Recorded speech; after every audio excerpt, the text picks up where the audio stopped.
నేను కూడా ఇది అయిన తర్వాత ఆకస్మిక తనిఖీలకు వస్తున్నా. నేను అప్పుడప్పుడు అంటున్నాను 95 CBN చూస్తారని. ఇంకా నేను స్పీడ్ పెంచలేదు, ఇంకా రాలా 95 CBNకి. అప్పుడు కొంతమంది తెలిసిన వాళ్ళు ఇక్కడ ఉంటారు, మినిస్టర్స్ కూడా అప్పుడు పరిగెత్తేసేవాళ్ళని. వీళ్ళు పరిగెత్తిచ్చేవాళ్ళం, మేము పరిగెత్తేవాళ్ళం. ఆఫీసర్లు అయితే చాలా ప్రైడ్ గా ఫీల్ అయ్యారు. ఈరోజు హైదరాబాద్ గాని మొత్తం డెవలప్మెంట్స్ గాని ఆఫీసర్లే చేశారు. ఈ విషయం కూడా మీరు గుర్తుపెట్టుకోవాలి.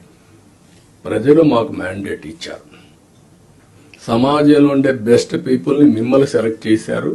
డిఫరెంట్ సర్వీసెస్ లో యు ఆర్ ప్రొఫెషనల్స్. ఆ calibre, administration, organisation skills, communication skills అవి మీకున్నాయి. మాకు ప్రజలు గౌరవించారు, మమ్మల్ని ఎన్నుకున్నారు. ఎన్నుకొని మీ ద్వారా పనులు చేయించాలి.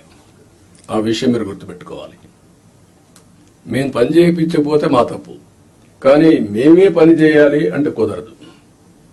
మా బ్యాక్గ్రౌండ్ ఇవన్నీ వచ్చినప్పుడు ఈ విషయంలో మీరు అందరూ కూడా క్లారిటీ పెట్టుకొని ముందుకు పోవాల్సిన అవసరం ఉంది. నేను వచ్చినప్పుడు ఒక అంగన్వాడికి పోతా, డ్రైన్స్ పోతా. డోంట్ మిస్టేక్ మీ. ఒకప్పుడు డ్రైన్ లో IAS ఆఫీసర్లు దించిన రోజులు కూడా ఉన్నాయి. దిగి చూడమన్నా ఎట్లుందని మీరు ట్రైన్ ఒకసారి దిగండి, మీకు ఒక ఐడియా వస్తుందని చెప్పి చూపించిన రోజులు ఉన్నాయి. చెత్త ఉంటే అవన్నీ చూపించిన రోజులు ఉన్నాయి.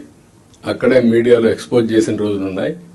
తర్వాత అంత హార్ష్గా నేను పోలేదు, కానీ దట్ వర్ ది డేస్. కానీ అదే మరి హైదరాబాద్ ని బిల్డ్ చేయడం కూడా వీళ్లే బిల్డ్ చేశారు.